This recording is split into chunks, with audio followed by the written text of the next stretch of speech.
Esther Carey, so good to see you. Welcome, welcome.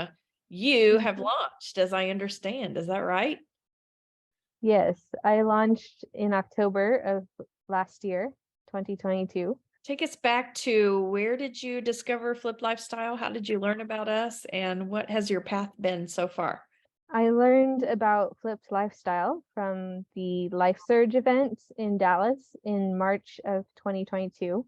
The event itself was a great experience, and then from that event, I went to Income Surge with Shane and Jocelyn and the team in Dallas a couple of weeks, I guess like a month later. And that's how I found out about Flip Lifestyle. Great, great. What do you do by trade?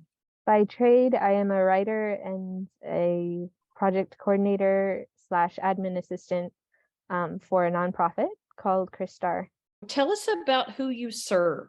I serve Christians who have bipolar disorder, and that order is intentional, as is the word choice. I believe that people are not bipolar. I believe that people have bipolar.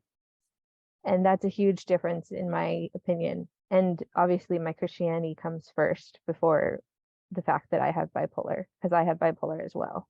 And that's why I created this group, because it's something that I have experience with personally over the past 5 years. And it's something I care about. So, Really cheesy. all right. So take us back a little bit throughout that bipolar journey. What has your life been like? When I had a mental breakdown, I was in Uganda, East Africa, serving with a mission there.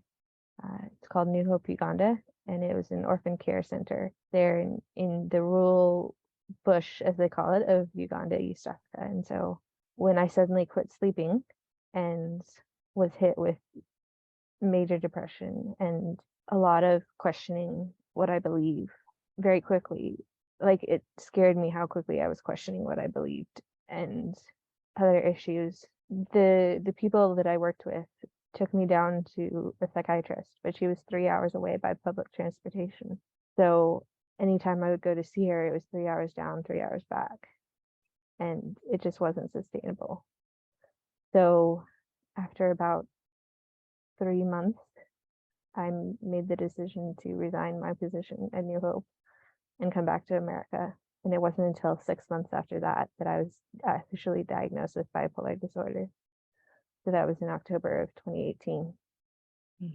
Did that diagnosis change your path from the time that you received that diagnosis? Did your life change in any way? I would say that receiving the diagnosis was not a huge surprise. We knew even when I was in Uganda that that was a possibility. And so I wasn't entirely surprised. It has changed my life in some ways because obviously I need to take medication every day for it. If I don't, it's a bad story. I found out about Life Surge through Facebook, I think. And I really wanted to go because I really admire Priscilla Schreier. I really admire Nick Wojcik. And I thought it'd be fun to see Willie Robertson too. So those are the reasons that I went to the event. And then I heard this guy named Shane Sams speak, and his story just floored me in a lot of ways. And I had heard some financial news recently and thought maybe this would be an opportunity to have a side gig or a side hustle and have a little more support coming in. That's great. So when you left Life Surge, you then signed up for Income Surge. So Yes. can you talk a little bit about your experience at Income Surge? Did you get to see Shane speak or was it somebody else in the room? Shane spoke at Life Surge. Mm-hmm. So at Income Surge, Shane was there, obviously, and he does an amazing job of just speaking to people and making it seem so attainable, like that people can really do this because of the stories that he's able to give of both his own example and other people's examples. He started talking about the idea, like how to find an idea for your online business. And I just felt really struck by the idea. I think it was when he said, do something that you know and that you care about and that you're passionate about.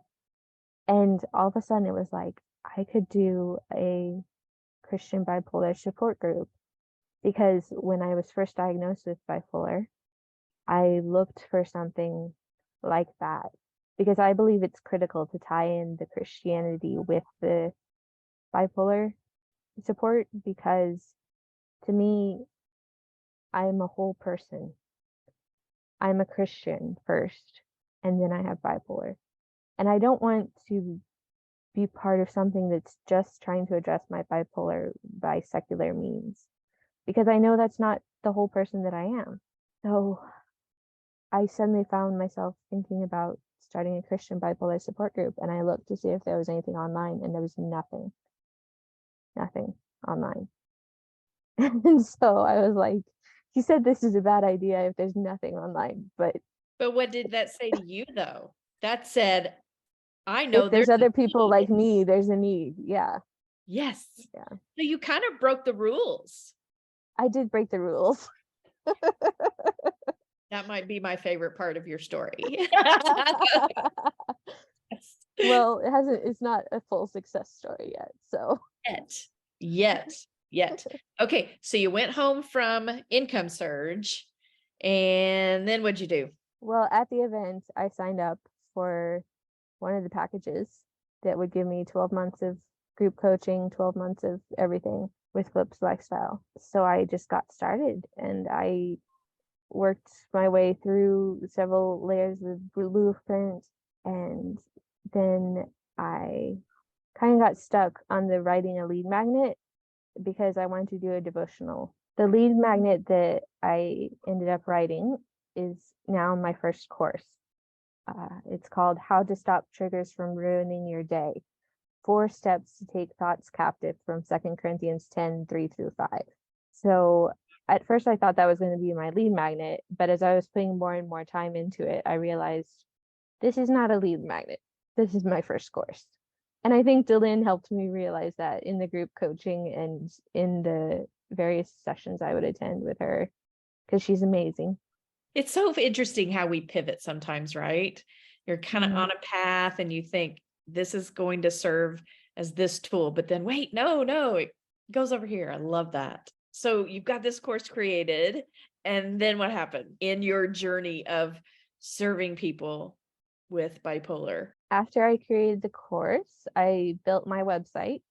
I used Kajabi and was able to build it by myself, which I still pat myself on the back for. Now that you are serving people, your website is out for the world to see. You have found some members. You've had a webinar. Tell us a little bit about that part of the journey. To do my launch, I posted on Facebook every day for like 10 days to 2 weeks. And I got a lot of people who signed up for my newsletter list. I've got about 30 people on my newsletter list. And so for the launch event itself, like the day I launched was October 10th, which is International Mental Health Day. At the webinar, I had 3 friends and a family member and a stranger. So yeah. I got 2 members out of that launch. Another girl later just found me on Google. Her dad found me by doing a Google search, and so she signed up. Yeah. I talked to Manny from the Flip Lifestyle team, and he was really great. He really encouraged me to consider moving the forums outside of the membership so that we could have more of a community in the forums, because that has been my struggle. If I say it's a support group, how do I show that? Because the community aspect isn't there. So it feels like I can't offer community because I don't have enough people. But if I move the forums outside of the membership, then I can open it up to all the people who are on the newsletter list, and then hopefully there would be more engagement there, and hopefully more of a desire for them to start attending the monthly Zoom calls that I intend to do and things like that. Because right now with just 2 members, I haven't followed through very well on doing the Zoom calls because it feels like not a waste, but it just doesn't feel like the best use of my time, I guess, if there's only 2 members. But I need to just do it anyway and just open the Zoom room and see who shows up and press forward in that. That's a good plan going forward, right? Just serve. And then Yeah. you're nurturing your email list, right? Not You've as got, well as I should be. I have written several things on my blog. I've got a couple posts right now that I want to put out there. And whenever I do that, I send out an email to my newsletter list. And they, like, some of them click on it, you know. there you go. There you go. So now that you're launched, you have 2 members. You've talked a little bit about creating community outside of your paywall. Mhm. So where do you go from here? Just continuing that path of creating community and Zoom calls with your members. Yes, moving forward, I plan to have the community, the forum, and the Zoom calls. And also, I'm planning to relaunch my site on March 30th, which is International Bipolar Day. So I think I may just do a recurring launch on these 2 days that are tied into my site and just keep putting it out there and doing what I can. I think it might be a great day for a webinar too. Yeah, like I'll do the Facebook post running up to the 30th, and then on the 30th I'll do a webinar. And tell people where they can find you. People can find me at my website, which is www.christianbipolarsupportgroup.com. All one word, like no spaces, no hyphens, no anything in between. Just christianbipolarsupportgroup.com. And do you have a Facebook or any social media? I I do have a Facebook, which there's a couple that share the same name of Christian Bipolar Support Group. Mine has, as a cover photo right now, it has the lead magnet title page on it. So, and it has my logo. My logo is 2 hands clasped like this, with the words Christian Bipolar Support Group. So that's how you can know if you found the right Facebook page. Esther, thank you. We want you to come back and talk to us in a few months and give us an update on your members, okay? Okay, thank you.